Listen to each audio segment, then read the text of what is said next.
کا موسم.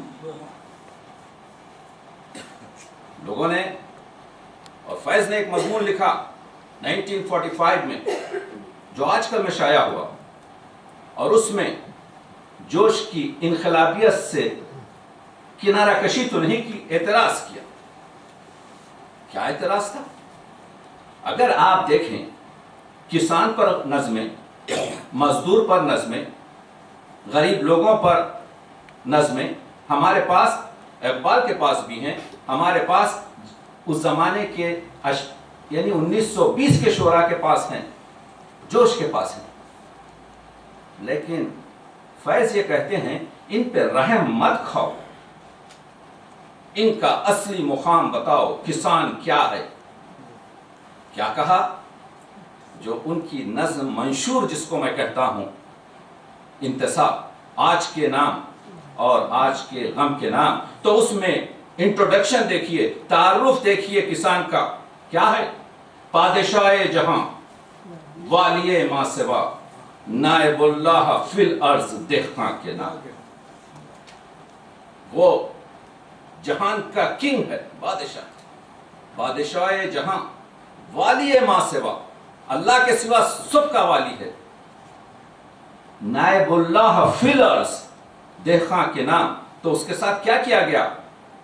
جس کے ڈھوروں کو ظالم ہکا لے گئے، جس کی بیٹی کو ڈاکو اٹھا لے گئے، ہاتھ بھر کھیت سے ایک انگشت پٹوار نے کاٹ لی، دوسری مالیے کے بہانے سے سرکار نے کاٹ لی، جس کی پگ زور والوں کے پاؤں تلے دھجیاں ہو گئی. ظلم اور ستم کا اعتراف ہے، لیکن مقام اور اس کا احترام کو برقرار رکھتے ہوئے یہ نہیں کہ ہے اس غریب کے ساتھ ہم نے کیا کیا. یہ مسائل تھے جو نئے رنگ لا رہے تھے، یہ مسائل تھے جس طرف توجہ ہو رہی تھی. جب فیض کی وہ نظم جس میں رقیب سے خطاب ہے، دیکھیے اردو ادب میں بلکہ ہمارے بر صغیر کی شاعری میں، ہندی ہو، اردو ہو، بنگالی ہو، رقیب جو ہے اس کے گلے میں ہمیشہ جوتیوں کا ہار رہتا ہے. رقیب سے آپ کمپرومائز نہیں کر سکتے. ہمارے جتنے بھی فلم میں ہیں، جب رقیب کے منہ پر آپ کے جو ہے ایک تماچا لگتا ہے تو تالیاں بجائی جاتی ہیں، اس وجہ سے کہ رقیب جو ہے ایک ہمارے پاس ٹوٹی ہوئی شخصیت ہے. جب رقیب سے نظم چھپی تو لوگوں نے کہا کہ فیض یہ ایک قسم کی بے حیائی ہے.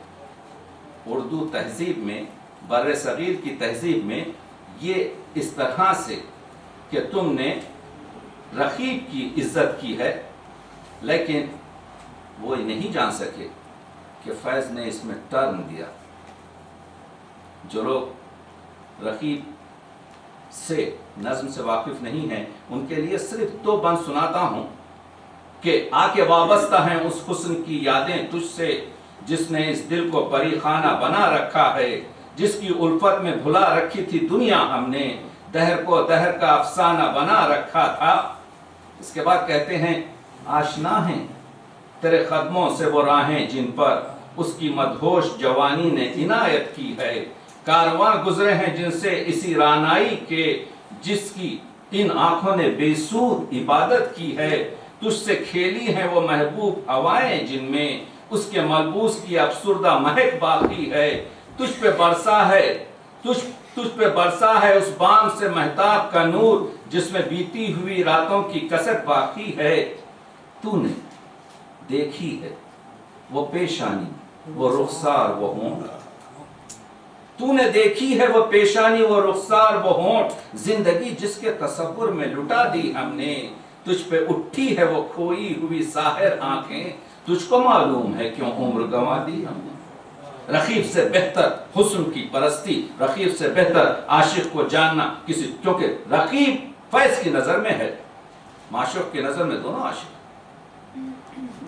لیکن یہاں سے پلٹتے ہیں، ہم پہ مشترکہ ہیں احسان غم الفت کے، اتنے احسان کہ گناؤں تو گنوا نہ سکوں. ہم نے اس عشق میں کیا کھویا ہے، کیا سیکھا ہے، جس تیرے اور کو سمجھاؤں تو سمجھا نہ سکوں، عاجزی سیکھی غریبوں کی حمایت سیکھی۔ یہ ہے نظم کا ٹر، رقیب سے بھی کھینچ سکتے۔ سیکھنے کے لیے تصوف کا ہم نے ابھی سیمینار کرنا، سیکھنے کے لیے صرف پیر کامل کی ضرورت نہیں، سیکھنے کے لیے ایک کامل دل کی ضرورت ہے۔ اچھی بات۔ عاجزی سیکھی غریبوں کی حمایت سیکھی، یاس و حرمان دکھ و درد کے معنی سیکھے، زیر دستوں کے مصائب کو سمجھنا سیکھا، سرد آہوں کے رخ زرد کے معنی سیکھے، جب کہیں بیٹھ کے روتے ہیں وہ بے کس جن کے اشک آنکھوں سے ابلتے ہیں تو سو جاتے ہیں، ناتوانوں کے نوالوں پہ جھپٹتے ہیں عقاب، بازو تولے ہوئے منڈلائے ہوئے آتے ہیں، جب کبھی بکتا ہے بازار میں مزدور کا گوشت، شاہراہوں پہ غریبوں کا لہو بہتا ہے، آگ سی سینے میں رہ رہ کے ابلتی ہے نہ پوچھ، اپنے دل پر مجھے قابو ہی نہیں رہتا۔ کنفیشن، یہ اردو شاعری میں ایک نیا موڑ۔ ہم جانتے ہیں کہ فیض کی شاعری پر براؤننگ اور ورڈز کا، اور کیونکہ فیض عربی کے اور انگریزی کے ایم اے تھے، فیض پروفیسر انگریزی کے رہ چکے تھے، فیض ایڈیٹر انگریزی اخبارات کے رہ چکے تھے، فیض ایک ہمہ جہت شخصیت تھی۔ تو فیض نے یہ جو انداز اختیار کیا، یہ جو ترتیب ایک قسم کی اپنے لیے اور ایک پیغام دیا، لوگوں نے اس کی تخلیق شروع کی، لیکن فیض نے فیض کا رنگ تو بنتا ہے جب ان کی دوسری کتاب آپ کے دستے سنگ، اور تیسری جو زندان میں لکھی گئی زندان نامہ، وہ دستے تہ سنگ ہو یا زندان نامہ ہو، یا اس میں فیض نے کھل کر گفتگو کی ہے۔ عرض یہ کر رہا تھا کہ فیض کی شاعری میں آپ دیکھ رہے ہیں کہ یہ جو چار مصرے بہت زیادہ ہر شخص کی زبان زدے ہوتی ہیں، کہ رات یوں دل میں تیری کھوئی ہوئی یاد آئی، جیسے ویرانے میں چپکے سے بہار آ جائے، جیسے صحراؤں میں ہولے سے چلے باد نسیم، جیسے بیمار کو بے وجہ قرار آ جائے۔ بے وجہ کیا کہتے؟ تو کنڈیشن پوری بدل رہی ہے، قرار آتے ہی بیمار نہیں ہے، نسیم چلتے ہی صحرا نہیں ہے۔ آپ دیکھ رہے ہیں کہ صرف یاد جو بھولی ہوئی ہے۔ غزلوں کا بھی یہی ہے، فیض کی غزلوں میں محاسن غزل کی میں بات نہیں کر رہا ہوں، کیونکہ وہ تو بہت طولانی بات ہے۔ ہم یہ نہیں کہہ رہے ہیں فیض نے جب غزلیں لکھی، فیض نے جب نظمیں لکھی تو نقادوں نے صرف نقص نکالنے کی کوشش کی، اس سے ہوا کیا؟ ادھر جعفر علی خان اثر نے، ادھر نذیر صدیقی نے، ادھر ماہر القادری نے، ادھر آپ دیکھتے ہیں کہ رشید حسن خان نے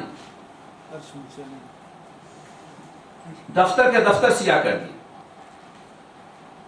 کہ یہ محاورہ غلط۔ بھائی محاورہ تو اردو محلہ کے بازاروں میں بنتا ہے، فیض پنجاب میں پڑھے تو سلام کرنا چاہیے۔ مجھ سے پہلی سی محبت، یہیں پر محاورہ جو ہے ہمارے ضیاء الدین شکیب صاحب کا ایک بہت خوبصورت آپ میں اس میں لطیفے اور مضمون بھی ہے کہ اسی لندن میں پہلی سی محبت آپ نے پڑھ دیا مجھ سے اگلی سی، اور پھر جب کہا کہ فیض صاحب آپ کا ہم نے ایک ہی شعر پڑھا وہ بھی غلط پڑھا، تو فیض صاحب نے کہا نہیں شکیب صاحب آپ نے صحیح پڑھا ہے، ہم نے غلط لکھا، لیکن پنجاب میں اس طرح سے کہتے ہیں۔ تو وہ ہر چیز کو پوری طریقے سے، اتنا ان میں پیشنس تھا، اتنا شخصیت پر بات نہیں کر رہا ہوں کیونکہ میرے پاس بہت کم وقت ہے، میں صرف فن پر بات کر رہا ہوں، اس پر تو آپ میرے مضامین دیکھ لیں گے۔ میں عرض یہ کر رہا ہوں کہ یہ نابغہ روزگار، یہ شخص جو شاعر بزرگ، شاعر عظیم، فنی مسائل سے، لسانی مسائل سے، عروضی مسائل سے، کچھ مسائل ہیں، لیکن اس سے ہوا کیا؟ آپ جانتے ہیں کہ 351 رباعیات جو فراق گورکھپوری کی ہیں، جن پہ میں کام کر رہا ہوں، شاید ایک سال میں آپ کو پریزنٹ کروں، گیان چند مرحوم نے اس 702 شعروں میں 600 اغلاط نکالی. فراق گورکھپوری جیسے شاعر کے 702 اشعار میں پرنٹڈ ہے، اور میں نے ہر ایک غلطی کو دیکھا. 80% غلطیاں گیان چند جو کہہ رہے ہیں صحیح ہیں، مگر اس سے فراق کا کیا بگڑا؟ فراق عظیم ترین شاعر، یعنی 90% شعر کہہ دیا اس میں یہ غلطی یہ غلطی یہ غلطی یہ غلطی. یہ تو چلتے رہتا ہے، ناقدوں کا دھندا اس سے. میں عرض یہ کر رہا ہوں کہ فیض نے اس طرف توجہ نہیں کی. جب انہوں نے وہ نظم لکھی تنہائی، اور پہلی مرتبہ کشمیر میں سنائی، کہتے ہیں کہ میں کشمیر جا رہا تھا اور راستے میں یہ نظم ہوئی، تو ان کے جو ہمزلف تھے تاثیر ان کے گھر پہنچے کشمیر میں اور ان کو یہ سنائی.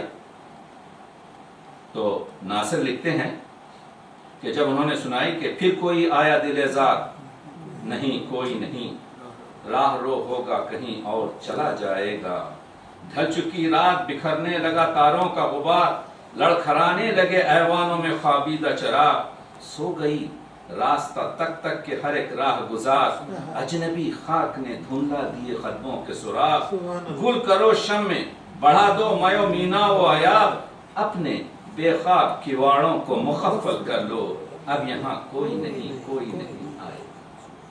تو جیسے ہی یہ نظم سنائی تو تاثیر نے کہا کیا تم نے کسی پروسٹیٹیوٹ کے گھر کی نقشہ کھینچا؟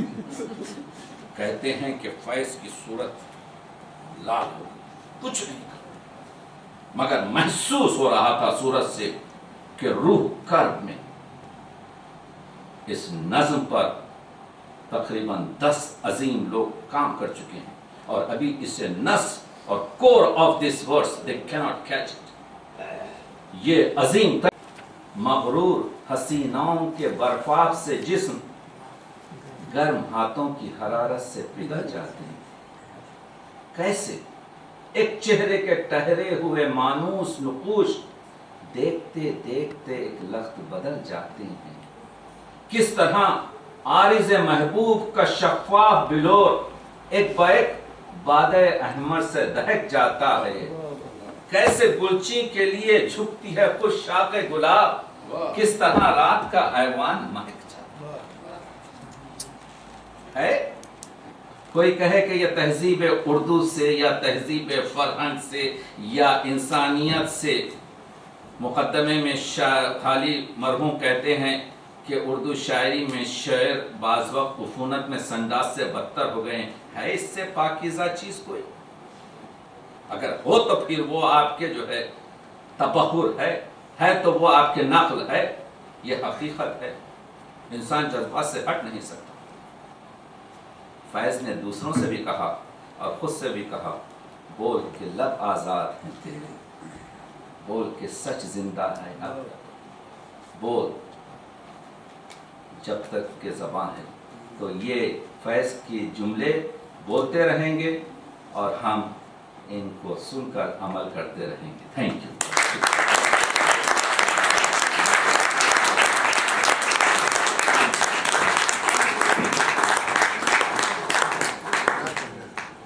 ختم کرنے کی طرف چلتے ہیں اور پروگرام کی اور اس تقریب کی جو صاحب صدر ہیں جناب پروفیسر صدیق الرحمان قدوائی صاحب، ان سے ملتمس ہوں کہ وہ تشریف لے آئیے اسٹیج تک اور اپنا خطبہ صدارت پیش فرمائیں.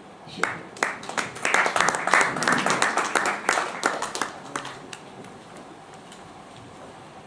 بھائی اتنی دلکش اور لذیذ تقریر، اور وہ بھی فیض فہمی کے بارے میں، آپ